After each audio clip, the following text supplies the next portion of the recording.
네, 초등학교 입학 연령 하향 조정 논란과 관련해서 박순애 장관이 국민이 원치 않으면 폐기하겠다 이렇게 입장을 선회했습니다. 저희가 뉴스 앞머리에 전해드렸었는데 다시 한번 내용 좀 들어보도록 하겠습니다. 부모들의 요청에 따라서 이 정책을 처리할 가능성도 있다고 말씀하신 것인가요? 정책은 수정되고 변경되고 전환될 수 있다라고 말씀을 드렸습니다. 그러면 처리하실 가능성도 있다라고 이해를 해도 될까요? 우리 아이들을 위한 거라면 뭐든지 할 수 있고 저희가 8월이나 9월에 설문조사를 하겠다라고 말씀을 드렸습니다. 만약에 정말로 이 정책이 아니라고 한다라면 정책은 폐기될 수 있다고도 생각을 합니다. 그러니까 어떻게 국민들이 전부 원하지 않는 정책을 추진을 하겠습니까? 네, 박순애 장관 폐기라는 단어를 언급했습니다. 점점 톤이 낮아지더니 이제는 입장을 선회한 거 아니냐 이런 해석이 나오고 있거든요. 그럼 뭐 그렇게 보여져요. 근데 완전히 폐기라고는 얘기하지 않았어요. 그러니까 공론화를 하겠다고 하고 설문조사 하겠다. 설문조사해서 그러면 할 수도 있다. 이렇게 보여지는 거잖아요. 뭐 절차 하나를 반드시 거치고 나면 그 절차에 어떤 경우가 나오냐에 따라서 투쟁할 수 있다. 이렇게 보여지는데 저 모임에 참석했던 7개 단체가 참석했어요. 6개 단체 회장들이 다 반대했어요. 아니 일단 저는 이렇게 생각합니다. 이거를 그냥 뭐 어떤 떠보기식으로 간보기식으로 던져놓을 수 있는 이슈가 아니라고 생각해요. 이 이슈는. 이거는요 미리 학부형들하고도 얘기해보고 학생들의 상태는 어떤지도 선생님들하고도 얘기해보고 유치원 교사 운영하시는 분들하고도 얘기해보고 이러고 나서 얘기를 해야 되는 거 아닙니까? 공론화를 먼저 얘기해야지 이렇게 2025년부터 가겠다라고 발표를 해버리니까 국민적 반발을 사는 거 아닙니까? 저는 이건 정말 잘못됐다고 생각해요. 이거 백년지 대계고 아이들을 키우는 부모님 입장에서는 이렇게 되면 너무나 큰 혼란이 오는 것을 왜 몰랐냐는 거예요. 조금만 물어보고 실제 학교에 다니고 있는 학생을 데리고 있는 부모님들에게 확인만 했어도 이렇게까지 정책 안 할 겁니다. 그러니까 대통령에게 조언하는 장관도 그렇고 비서진들도 그렇고요. 그렇게 하면 안 되는 거예요. 대통령께도 이건 이렇고 이렇습니다. 이러니까 좀 더 시간을 갖고 공론화 과정을 거칩시다. 아니면 이 문제가 다른 나라의 사례를 좀 검토해서 이런 방향으로 가는 것에서 논의를 해봅시다. 이렇게 얘기했으면 그러면 이렇게까지 반발이 없을 거 아니에요.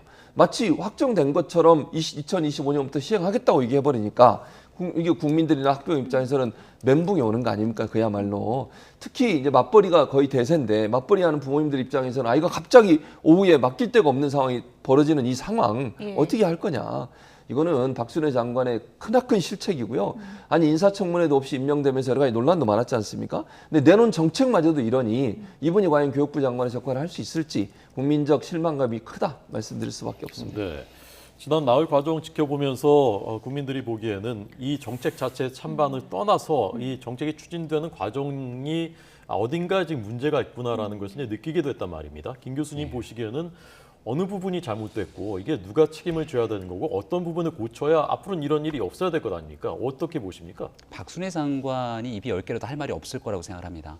박순애 장관은 교육 전문가는 아니죠. 다만 행정에 대한 전문가입니다. 그렇다면 이렇게 행정에 관한 중요한 교육 정책입니다마는 개혁을 추진하는 과정에는 개혁이라는 건 항상 저항이 뒤따르게 되어 있습니다.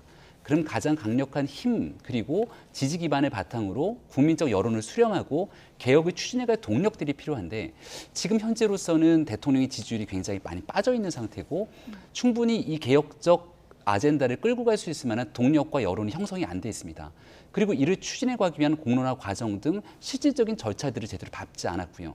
두 번째 문제는 이 내용들이 정책을 추진해가는 과정에서 정말 나라의 시스템을 바꿀 정도의 중요한 상황이라면 대통령 후보 시절의 공약을 통해서 충분한 검증의 과정을 거치고 국민의 선택을 받고 난 다음에 인수위의 핵심적인 국정 과제 순위로 올려가는 과정들을 거치게 되는데 초등학교 입학 연령 인하에 관련된 내용들은 이미 검토되거나 공약화된 내용들이 아닙니다.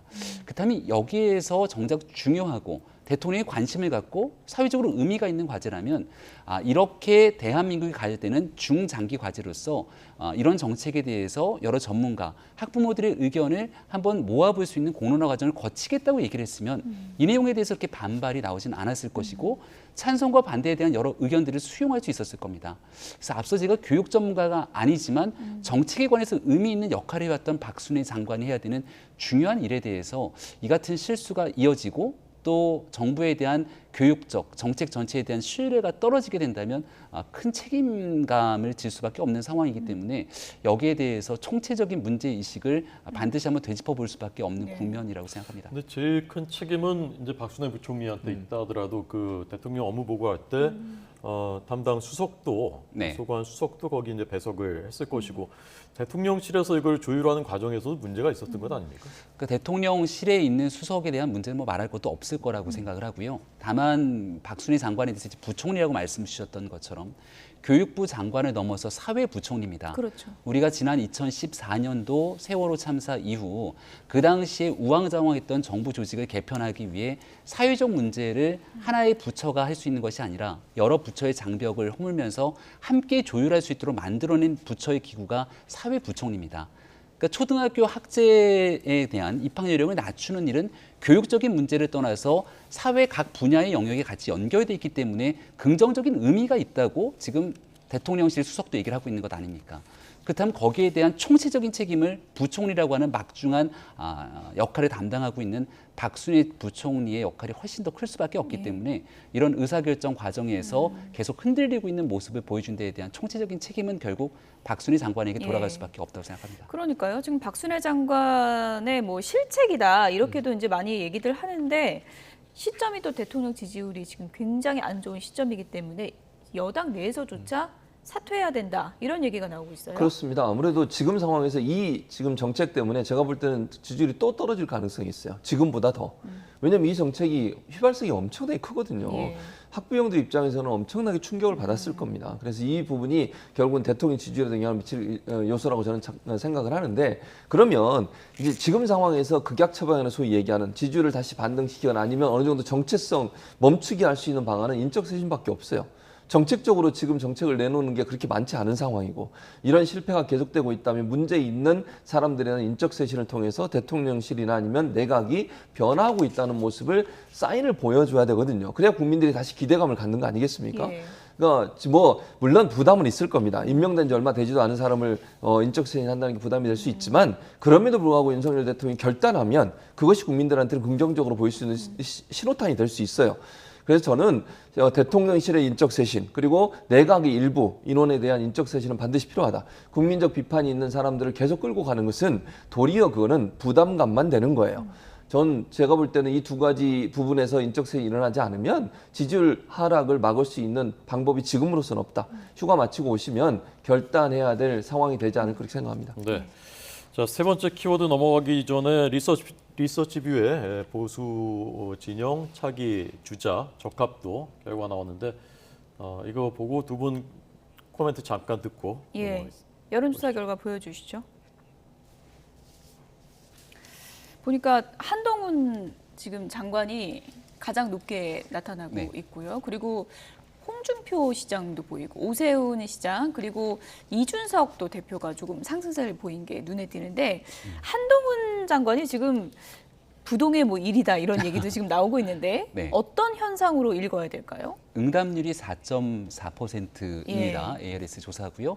그러니까 실제로 응답하는 사람들이 많지가 않다는 것이죠. 그러니까 지금 상황에서 차기 대선 주자 적합도를 이렇게 하게 되는 건 사실상 이제 인기 투표적인 성향이 강하게 되는데 언론의 주목도가 높은 특히 뭔가 공격을 받으면서 맞서 싸우게 되는 모습들을 봐지게 되는 정치인들이 유력한 주자로 떠오르게 되는 경우들이 생기죠. 예. 한동훈 장관은 지난날 인사청문회 때도 마찬가지였고 이번에는 박범계 의원과의 대정부 질문 설전을 보였던 점이 아마 여론조사 지지율을 높게 끌어올리는 가장 결정적인 배경이 됐을 것이고요.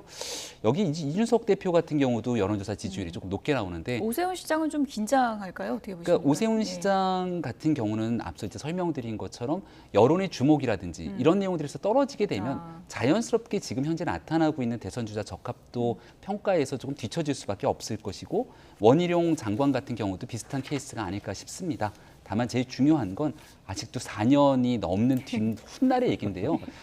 여기에 나와 있는 많은 인물들의 실질적인 미래 대권과 연계가 되는 가장 핵심적인 이벤트는 내후년에 있게 되는 총선 과정에서 어떤 식의 역할들을 하게 되는지가 매우 중요한 일이 아닐까 싶습니다. 예, 뭐 저도 비슷한 얘기인데 한동훈 장관의 지금의 지지율은 어떻게 될지 몰라요. 그리고 저는 한동훈 장관의 저 지지율은 윤석열 대통령과 연동돼 있다고 생각해요.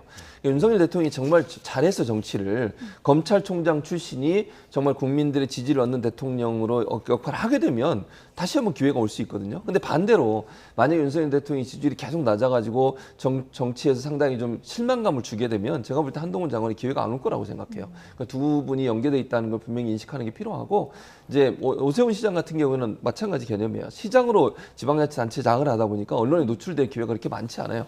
정치 현장에 있지 않고 그러다 보니까 주목도가 떨어지는 건데 제가 볼 때 이제 대선 전국이 되면 만약에 차기 되면 좀 이후의 일이긴 합니다만 그때 되면 저 지지율은 완전히 다 다르게 예. 나올 거다 그렇게 생각합니다. 네.